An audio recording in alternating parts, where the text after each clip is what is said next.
For the new year, I really want to make sure that sauning is a big part of my wellness routine, and that's where I'm thrilled to bring in Bon Charge. Bon Charge is a holistic wellness brand with a huge range of evidence based products to optimize your life in every way. Founded on science and inspired by nature, all Bon Charge products adapt ancestral ways of living in our modern day world. Their extensive range of premium wellness products help you sleep better, perform better, and have more energy, recover faster, balance hormones, reduce inflammation. The list really is endless. If you're interested, go to boncharge.com/manifest and use coupon code manifest to save 15%. That's BONCHARGE.com/manifest and use coupon code manifest to save 15% off on your purchase. That's boncharge.com/manifest. Support for today's episode comes from OneSkin. If you're like me, you tend to set really big goals for the coming year, but sometimes the simplest challenges are the most impactful. Take OneSkin's two-step approach to healthier skin, for example. See, their products are powered by scientifically proven peptide called OS1 that targets lines and wrinkles right where they start, your cells. This isn't just another skincare routine. It's a real science breakthrough. In fact, OS1 is the first of its kind to actually turn back the clock instead of just masking the signs of aging. OneSkin is the world's first skin longevity company. By focusing on the cellular aspects of aging, OneSkin keeps your skin looking and acting younger for longer. Get started today with 15% off using code MANIFEST at oneskin.co. That's 15% off oneskin.co with code MANIFEST. After your purchase, they'll ask you where you heard about them. And please support our show and say that we sent you here at Manifest. New year, healthier skin, that's OneSkin.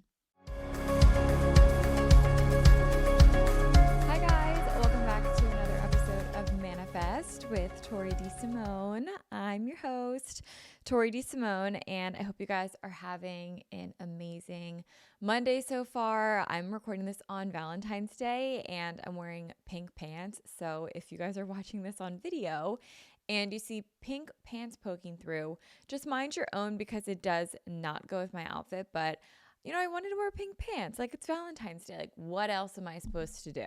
Sue me, honestly. But don't actually have, I hope you guys are having a great Monday so far. February is flying by, but at the same time, every time that I think about what day of February it is, like today's, I think, the 19th, when this episode comes out, I'm always thinking to myself that it's way further ahead than it is. Like, I don't know why, but I thought it's been like February 20th, like every day of this month so far. I don't know why I'm like already counting out this month, but nonetheless, I hope you guys are having a great month so far. Oh my God, we have so much to talk about, you guys. I have a lot of things that I want to discuss today, and it all came from yesterday. I scripted this episode yesterday. I wrote this episode yesterday. I was like dreaming about this episode all day yesterday. I just didn't have the time to record it until today. So I'm excited to get back in the flow state that I was in yesterday as I was scripting this out. But today I want to talk about breaking rules. Our whole life, we have been learning to follow rules, which obviously makes a lot of sense. In school, we had rules. Growing up, we had rules. I mean, like, how many times did we hear the phrase, my house, my rules? I don't think it was just my parents that said that stuff. But, that's what I heard growing up all the time. And I'm also a really big rule follower. I do not like to break the rules. I get terrified of being pulled over, like if I was going over the speed limit, which has actually never happened, because I'm that afraid of like breaking the rules. I don't like being accused of things that I didn't do. Like last week I was down at the shore getting a bunch of boxes, and my boxes got left in front of my neighbor's house, and I grabbed them because they were mine, and that happens a lot with mine and my neighbor. And this other neighbor that I've never met came outside and she accused me of stealing those packages. And like, you can ask my boyfriend, like, I was so upset about it because I would never do something like that. And I'm just such a big rule follower. And I was like, I can't even believe I'm being accused of like stealing my own packages because they were left on my neighbor's porch, when this happens all the time. Because if you don't know, like the beach houses, my front door looks like the neighbor's porch. Like it just like got me so annoyed, and I was like, I would never break the rules. Like, I'm just such a big rule follower. So as I've gotten older, like obviously, yes, I follow the laws, I follow the rules, but I feel like rules have gotten modified into titles and into categories, and then we kind of constrict and constrain ourselves to certain titles of our life, into certain categories of our life, and that's the set of now rules that we live by, because when you're adults, you can kind of do what you want with your life. So for example, like this podcast is categorized under self-help. And before that, it was under the business category. So I'm not going to come on to a self-help podcast and try to be a stand-up comedian. Like that's just not what I'm going to do. It's not what this category is. It's not what this show is intended for. My spin studio, it's a spin and fitness studio, and I run spin and fitness classes, and they fall under that category, and that's where they work. I'm not going to start to offer magic shows because no one would know that that's what we offer there. And also because that's just not the category of what my brick and mortar space is. Like it's for fitness, and it's for yoga, and it's for Pilates, and it's for spin, and it's for boxing and TRX and strength training. Like it's not for a magician to come and like do a magic show. Like that's not what it's for. In theory, we can offer anything that I want in my store, but like we're not going to do that. You know what I mean? Also in my personal life, like I made the decision to not drink alcohol, and that's like a rule that I have with myself, and I could break that rule at any time that I want to, but I'm choosing to not.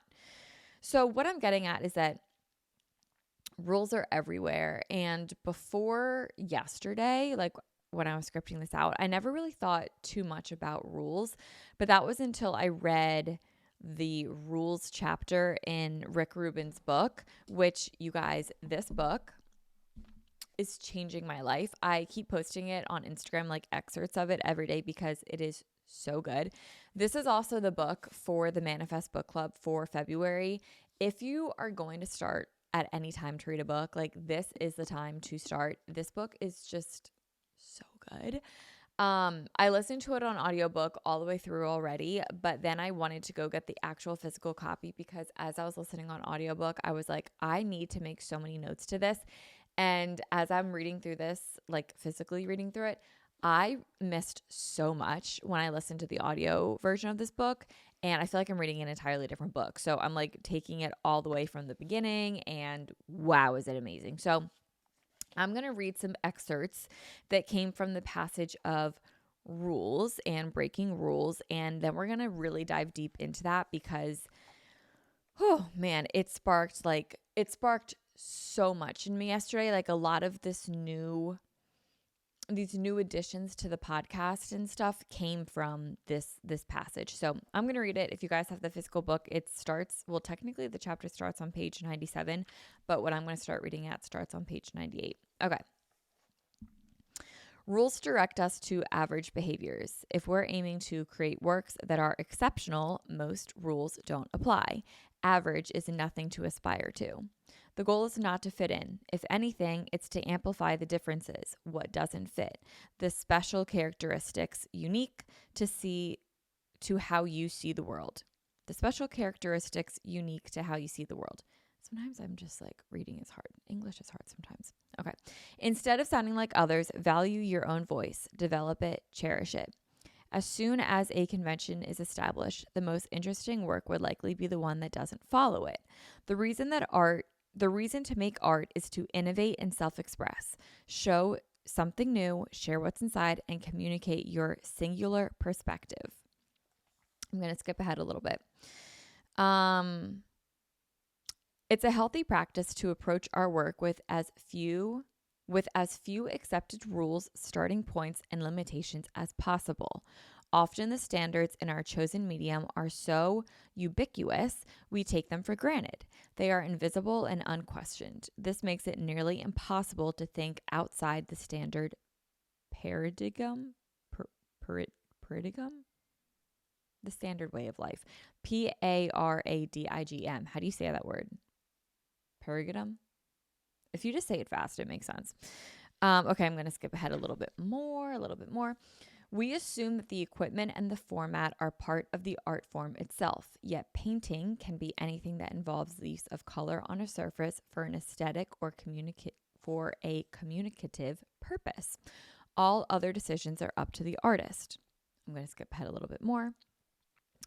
Genres, in particular, come with a distinct variation on rules. A horror film, a ballet, or a country album, they each come with specific expectations. As soon as you use a label to describe what you're working on, there is a temptation to conform to its rules. The templates of the past can be an inspiration in the beginning phases, but it's helpful to think beyond what's been done before. The world isn't waiting for more of the same. Often the most innovative ideas come from those who master the rules to such a degree that they can see past them, or from those who never learned them at all. I love that. I'm skipping ahead a little bit. Be aware of any assumptions based on conventional wisdom.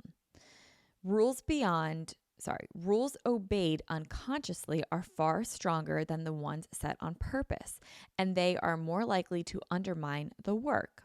Skipping ahead a little bit more. Every innovation risks becoming a rule, and innovation risks becoming an end in and of itself.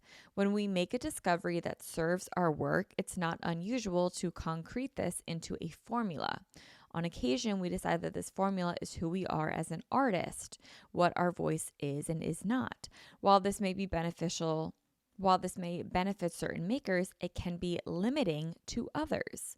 Sometimes a formula has a diminishing return. Other times, we don't recognize that the formula is only a small aspect of what gives the work its charge. It's helpful to continually challenge your own process. Skipping ahead a little bit more. Holding every rule as breakable is a healthy way to live as an artist. It loosens our constraints that promote predictable sameness in our working methods. Skipping ahead to the very last sentence, you have nothing to lose. Okay, so I jumped around a bunch in that chapter, and I also got stage fright reading. Okay, it totally brought me back to the days of school when you had to popcorn read out loud. I used to be really good at that. And then like in 5th grade, I just started getting stage fright, and then I stopped being really good at reading out loud. And I don't think I ever was able to shake that. So there is so much that I just read that I really want to dive deep into and talk about. And I just love this idea of breaking the rules, disrupting the industry, and daring to be different. In a world where everyone is trying to fit in and trying to fit into a niche, oh my God, I could like go on rants about niche. I hear niches all the time, especially on TikTok. Like you see people on TikTok post, if you want to grow, this is how you grow on TikTok. If you want to grow, this is how you grow on YouTube, Instagram, whatever it is. Find a niche and only talk about the niche. Niche down, only talk about your category. Oh my God, like honestly, I think that's the most moronic advice ever. Can't you just be complex? I know I talk about this a lot, but it's because I just feel so strongly about this.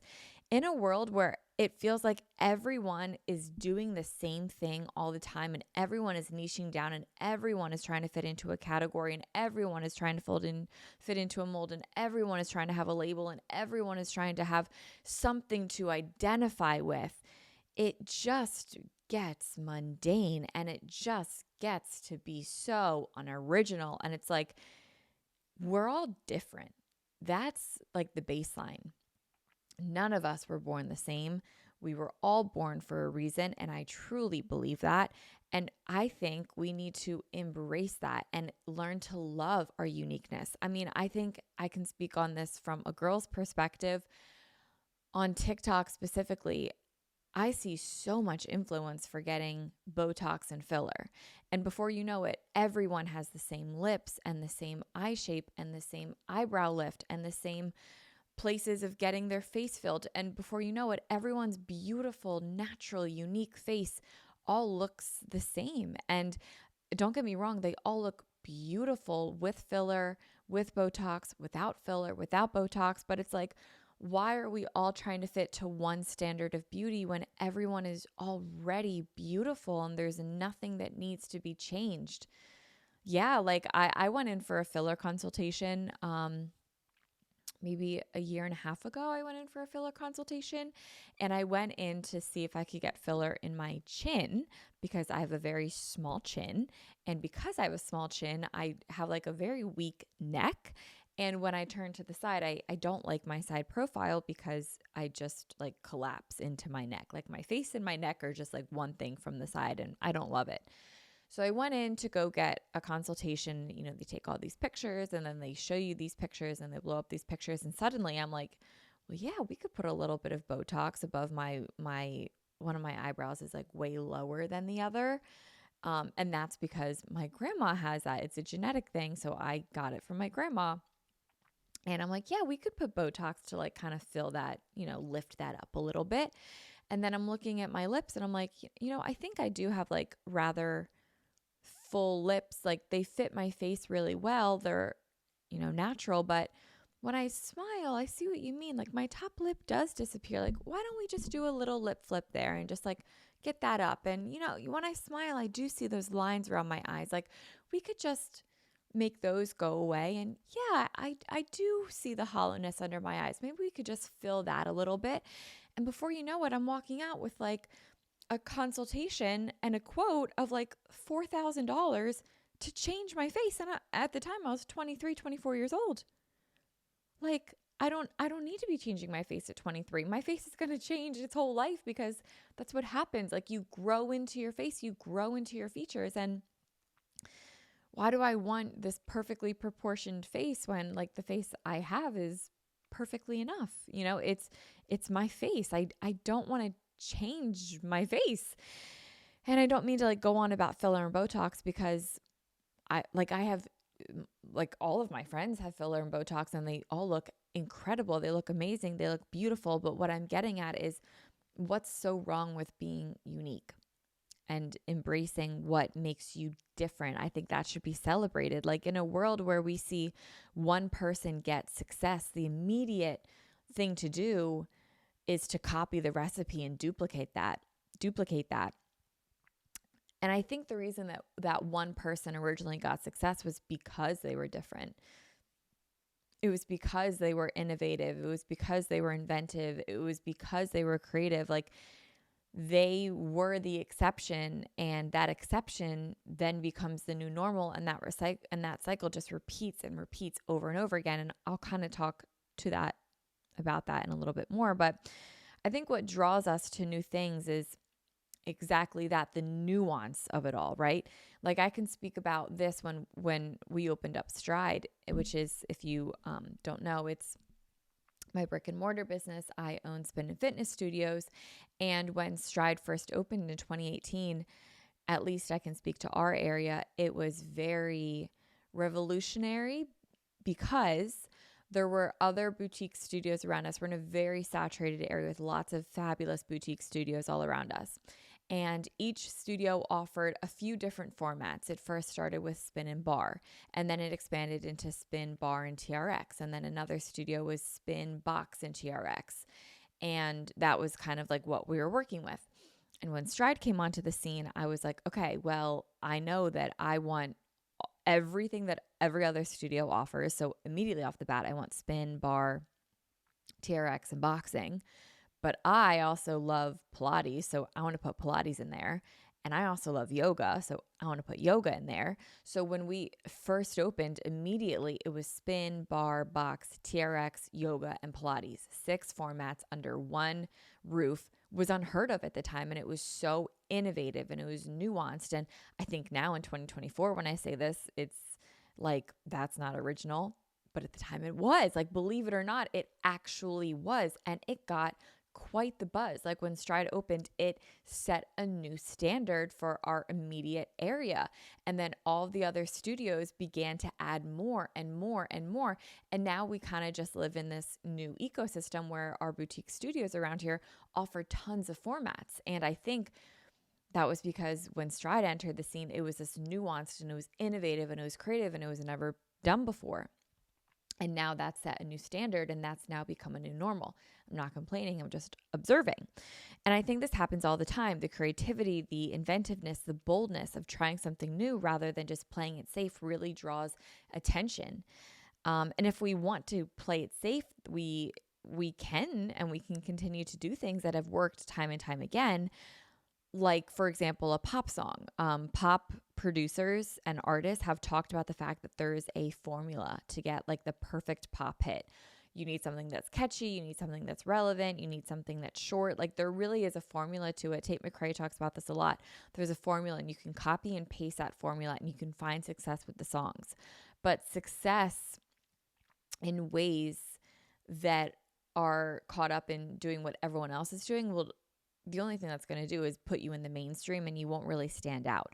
It could get you money, it could get you success, it could get you fame. Sure, if that's what you're looking for, just copy what everyone else is doing. Sure. But if you really want to stand out, the artists that dare to be different, that is where breaking the rules comes into play. So sometimes people that do new things become the biggest artists in the world because of it, and then others follow suit. And then suddenly their craft isn't so unique as it once was. But more oftentimes than not, the artists that try something new and that break the rules don't actually become the biggest artists in the world because they are the outliers and their uniqueness stays unique and they never really catch on to being so giant and so mainstream. I'm really just kind of thinking of music in this moment. They never really make it to mainstream, but man, do they develop a cult following. Like they get diehard people that listen to their stuff. And that's like, as an artist, I think more rewarding than success and fame. It's like to have people that genuinely love what you do and genuinely love what you put out. And for you, it's authentic, and for you, it's real, and it's meaningful. It dares to be different. And I think living in the authenticity with yourself is living in alignment with yourself and in alignment with your purpose and your purpose in that moment and at that time.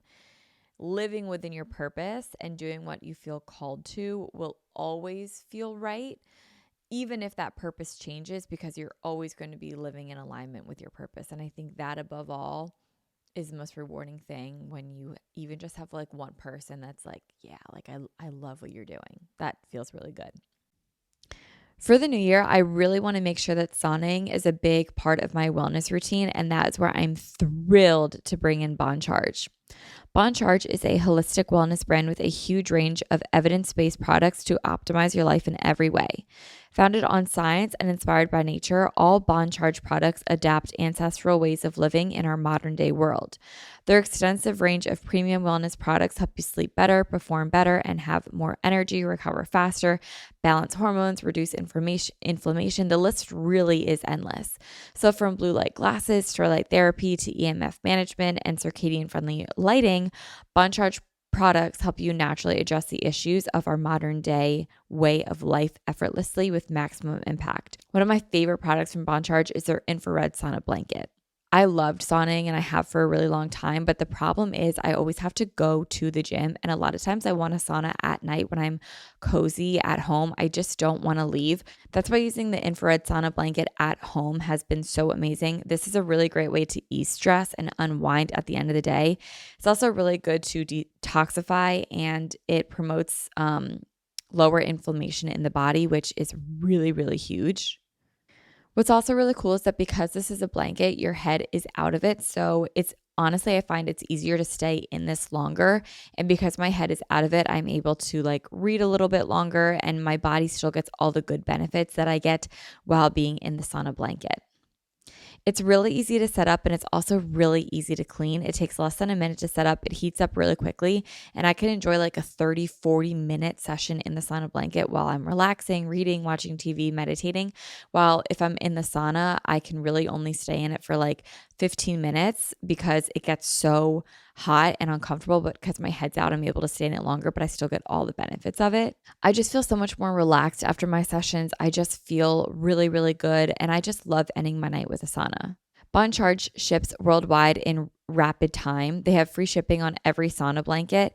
They also have easy returns and exchanges, and they have a 12-month warranty. If you're interested, go to boncharge.com/manifest and use coupon code manifest to save 15%.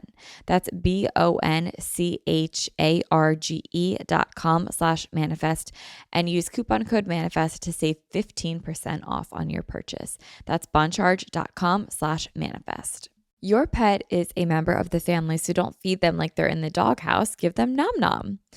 Nom Nom delivers freshly made dog food with every portion personalized to your dog's needs, so you can bring out their best. Nom Nom is made with real, wholesome ingredients that you can see and recognize without any additives or fillers that contribute to bloating and low energy. That's because Nom Nom uses the latest science and insights to make real, good food for dogs. Their nutrient-packed recipes are designed by board-certified veterinary nutritionists, freshly made and shipped free to your door. Nom Nom's already delivered over 40 million meals to good dogs like yours, inspiring millions of clean bowls and tail wags. We have 2 dogs, Ringo and Frankie. Ringo is a Dalmatian and Frankie is a little tiny Shih Tzu, and they both love Nom Nom so much. We always joke that Frankie has never met food that he has not liked, and Nom Nom is no exception. They always get so excited whenever we start to pull out the Nom Nom. They love this food so much, and they keep begging for more. Nom Nom comes with a money-back guarantee, so if your dog's tail isn't wagging within 30 days, Nom Nom will refund your first order. No fillers, no nonsense, just Nom Nom. Go right now for 50% off your no-risk 2-week trial at trynom.com/manifest. Spelled trynom.com/manifest for 50% off. trynom.com/manifest. Support for today's episode comes from OneSkin. If you're like me, you tend to set really big goals for the coming year, but sometimes the simplest challenges are the most impactful. Take OneSkin's 2-step approach to healthier skin, for example. See, their products are powered by scientifically proven peptide called OS1 that targets lines and wrinkles right where they start, your cells. This isn't just another skincare routine. It's a real science breakthrough. In fact, OS1 is the first of its kind to actually turn back the clock instead of just masking the signs of aging. So with their full line of face, eye, body, sun, and travel-sized products, OneSkin doesn't only promise healthier skin, they prove it, and I'm all in. For a limited time, our listeners will get an exclusive 15% off OneSkin products by using the code MANIFEST when you check out at oneskin.co. Start 2024 off right and give your skin the scientifically proven love that it deserves with OneSkin. I love OneSkin, and like I mentioned, having a manageable skincare routine really has made my life better, and OneSkin is a huge part of that.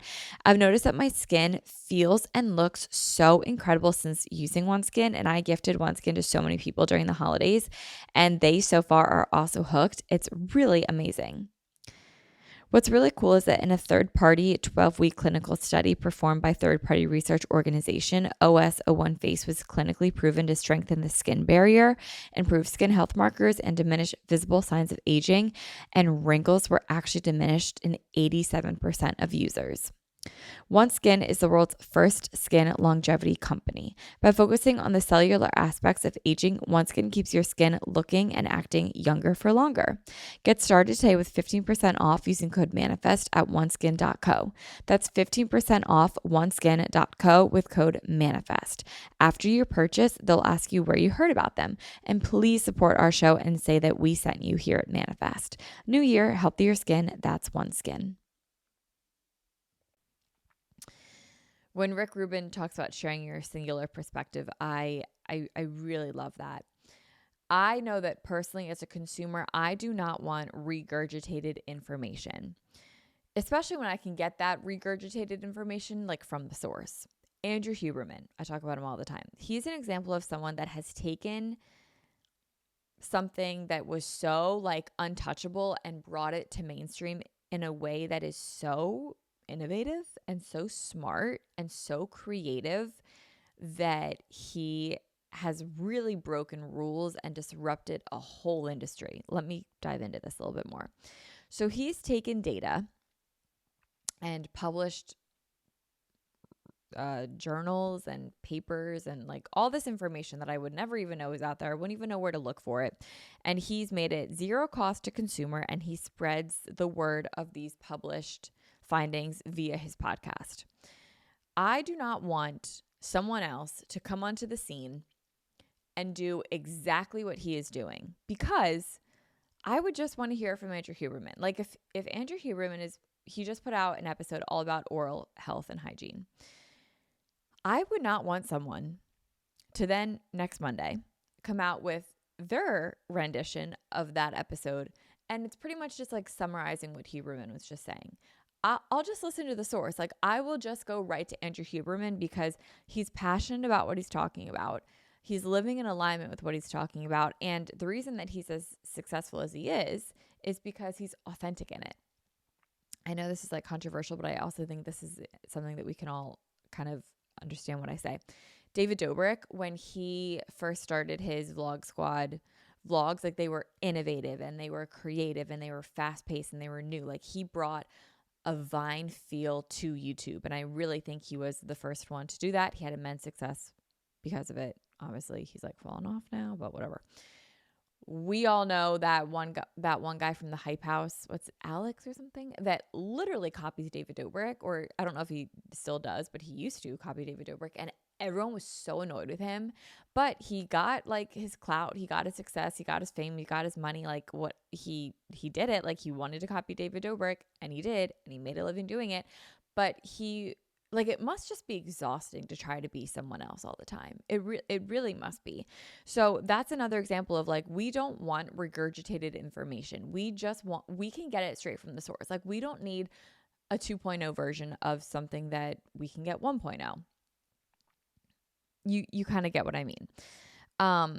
So I love the idea of share your singular perspective because your perspective has voice to it. Like it matters. Like you have a voice for a reason, and you can use your voice to also share your own singular perspective and to really break the rules and like to dare to be different and to dare to be expressive and to share what you're thinking. I think that's really remarkable.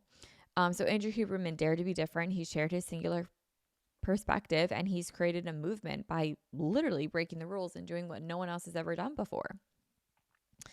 The idea is not to pigeonhole yourself into one category of life. And it's also not to niche down so much that you can never grow and so that you can never change. I think another example of this is, to come to mind, Taylor Swift. When Taylor Swift started, she was a country artist. And then when she changed into pop, I mean, even still to this day, people will say like, she's not a country artist. Okay, she's literally not claiming to be anymore. Like she's not claiming to be. Like she's fully a pop artist. She's claiming to be a pop artist. Like she can honestly do whatever she wants because she can kill it in country. She can kill it in pop. She can kill it in whatever folklore Evermore era was. Like she can do no wrong, honestly, when it comes to her music. Like she puts out incredible music every time. And like you can't put her in a category because she will just break that category every time.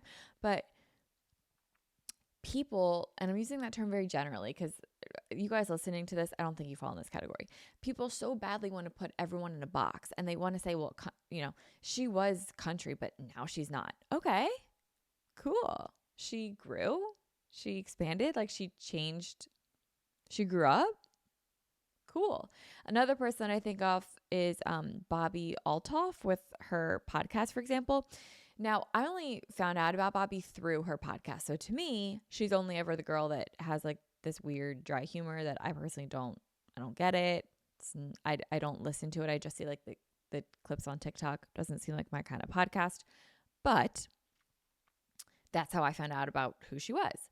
And then the more I listened to her interviews on like Barstool and stuff like that, I learned that she started on TikTok with mom content. And that jump from mom content to having an interview with Drake and Mark Cuban and Lil Yachty, like that's a pretty crazy thing to switch from. What I'm getting at is that as soon as you put a label or a category on what it is that you're doing, you niche down so much so that growth becomes resented by other people. And that is a really weird place to live. Like when people don't want you to grow and don't want you to change because people resist change. But as human beings, like we're meant to change. Like if I think the same way I think when I'm 50 years old that I thought when I was 15, so help me God, like even now I'm 25, that was 10 years ago. Oh my God. When I was 15, like I don't even know. I can't even remember things that I thought when I was 15, but there's no way that I would want to go back and relive what I lived in my head at 15. Like people inevitably change, but when you niche down and you put titles and categories on yourself or on your interests or on your career, whatever it might be, you're kind of snubbing yourself of a life that you're destined to live. And this even ties back to yama, which is part of yoga. And I won't get too deep into this, but it's called non-stealing. And it's about not stealing a life that you were destined to live, amongst other things. But this is a way that I really like to interpret this yama.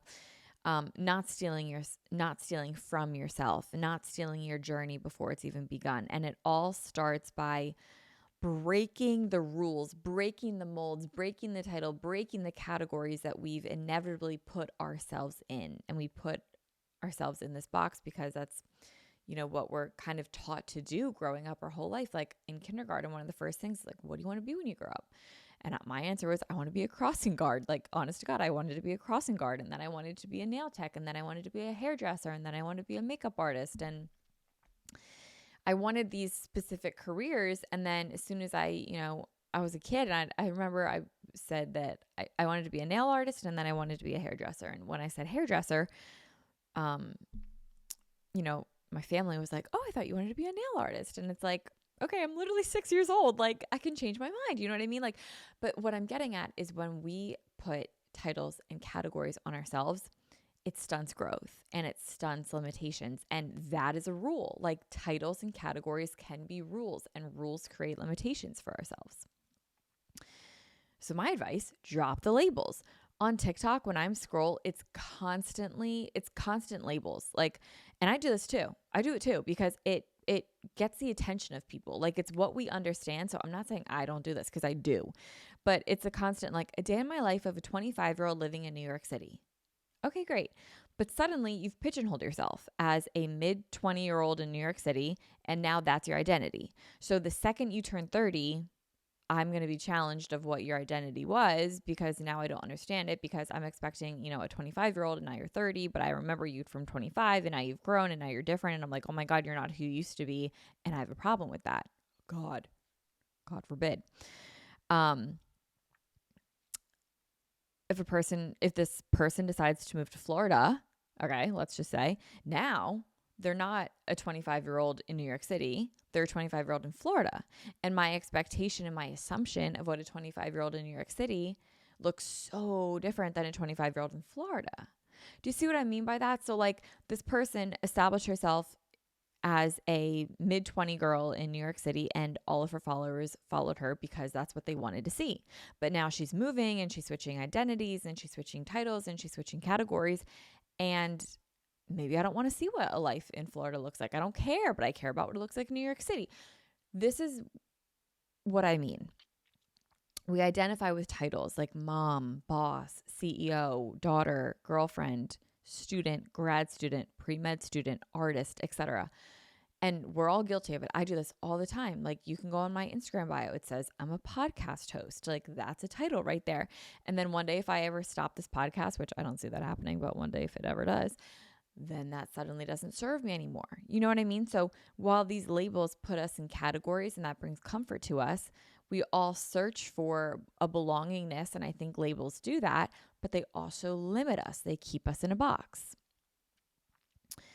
Personal example, I've always told myself that I'm a spin instructor because that's what I teach spin classes. So when I started having a desire to learn more about yoga and get really deep into yoga, it was met with resistance by me, because I would say to myself, like, well, I'm a spin instructor. Like, who am I to teach yoga and who am I to learn something new? Another example is when I was a makeup guru on YouTube and I was opening up a spin studio. It was met with a lot of general confusion, because it was kind of like, what is a YouTube beauty guru doing opening a spin studio?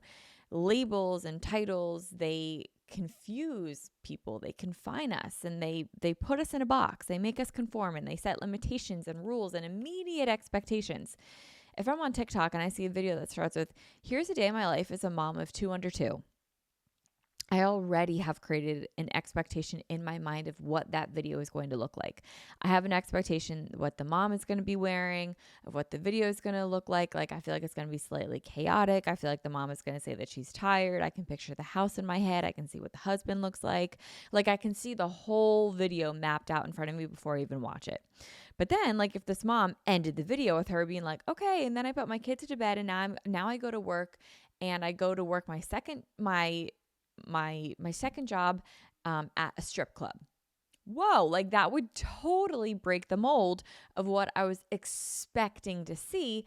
And here's what I have to say about that. It shouldn't break the mold of what I'm expecting to see, because labels shouldn't put us in a box. Like, just because this woman that I'm watching is a mom of 2 kids under the age of 2 doesn't mean that she also can't like be a stripper on the side. Like, why not? Like, it's a job. Like, why not? You know what I mean? Titles shouldn't conform us and shouldn't confuse us, yet they do. And you know what? Like, this just goes back so deep into society, and like, that's okay. That's okay. But labels come with expectations, and expectations ultimately led to being let down, because when those expectations that are set by you are not met by other people, you're immediately going to be let down. A quote that I heard once that I really love is, "It's not my responsibility to maintain your image of me." It's not my responsibility to maintain your image of me. And I love that, because how you perceive me or how you expect me to be is literally none of my business.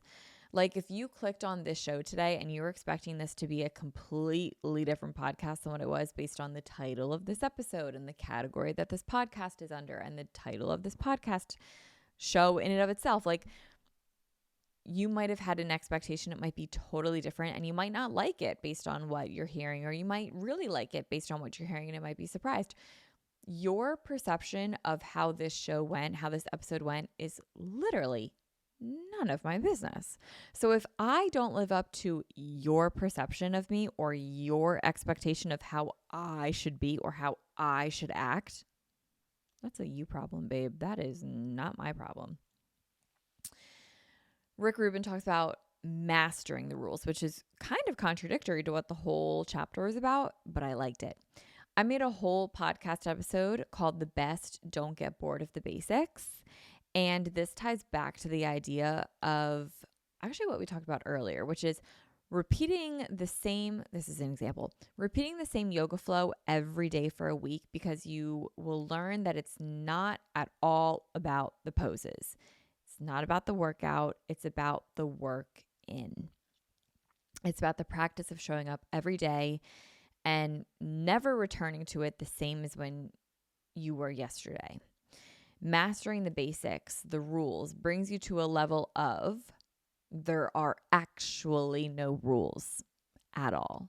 And the freedom that comes with that, the freedom that you feel of no constraints in your life, no expectations, no limitations, is so beautiful and so freeing.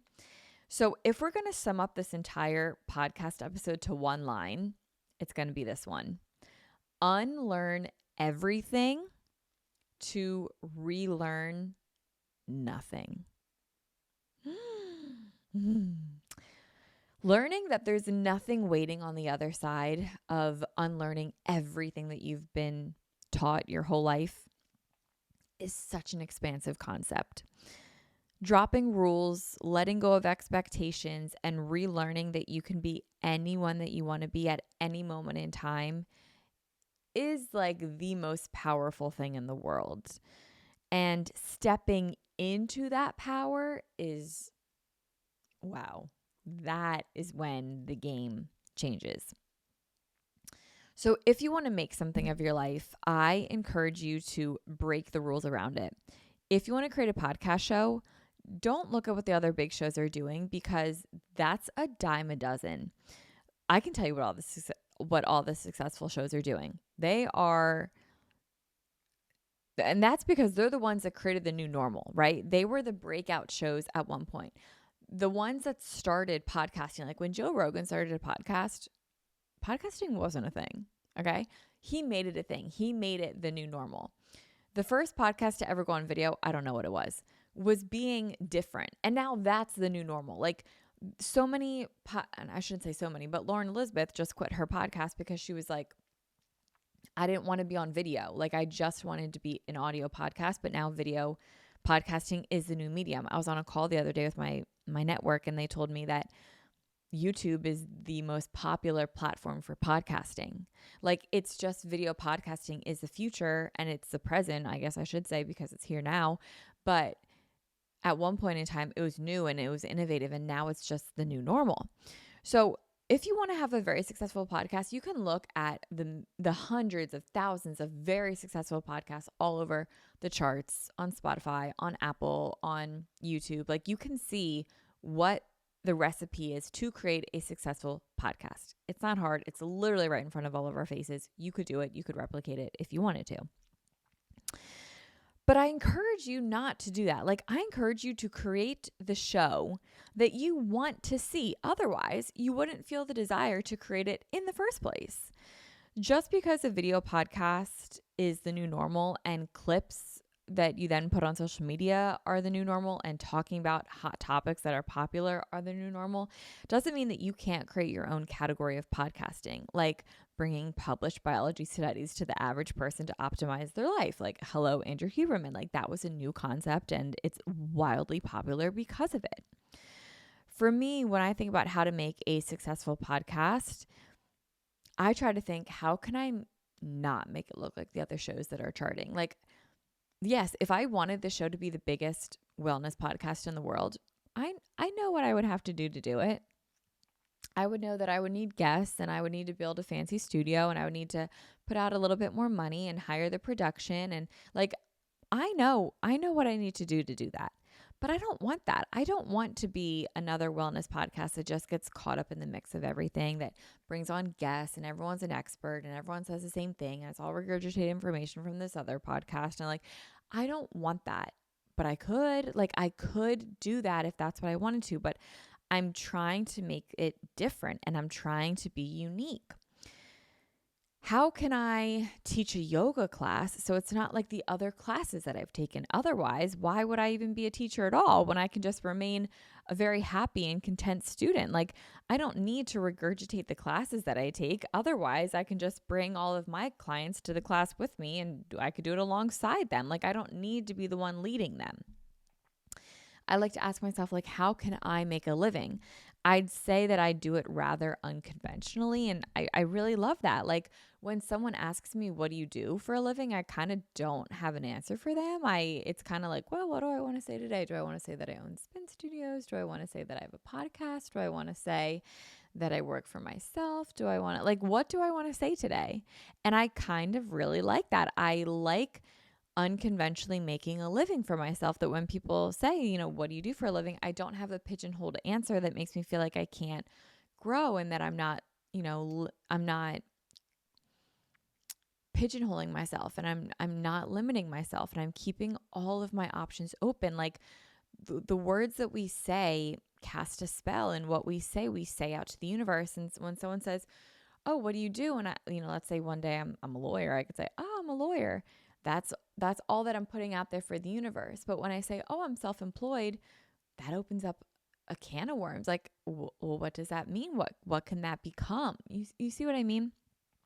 No hate to lawyers. You're amazing. And I love my lawyer. Anyway, what I'm getting at, and the last page of the book, or I guess I should say the chapter, you have nothing to lose. Why not try something new and break the rules of something that you've always wanted to try, but just never have? Really, what do you have to lose? In fact, I want you to reframe this and think about the fact that you actually have everything to gain. You can gain experience, you can gain perspective, you can gain self-respect, you can gain new ideas, you can gain creativity. Like, you truly have nothing to lose when you are living in alignment with your ideas, living in alignment with yourself, and living with integrity and living in the authenticity of your actions and pursuits of your daily life. Like, that really is powerful. So I encourage you, bend the rules, break the rules, disrupt the industry, create your own industry. Like, who do you want to be? What can you free yourself of? And what can you create? What can you create? That's where I'm going to leave you guys today. I want to thank you guys so much for listening to this episode of Manifest with Tori DeSimone. Also, if you guys are watching this on video, let me know what you guys think of my hair. I got the Shark Flex style, and I don't know. Let me check my photo booth because I'm on my laptop, so I can't really say. Yeah, I think it looks fine. I don't know what I was expecting. Like, I guess this really is like a blowout look. I guess I just have to relearn what a blowout is because I'm really not sure what a blowout is. Does it look like this? Does it not? I don't know. It definitely, yeah, I made a whole TikTok about it and it's up on my TikTok if you guys want to watch, but I think I like it. Let me know what you guys think. I want to thank you guys so much for listening to the show. Have a wonderful rest of your week. Happy Manifest Monday.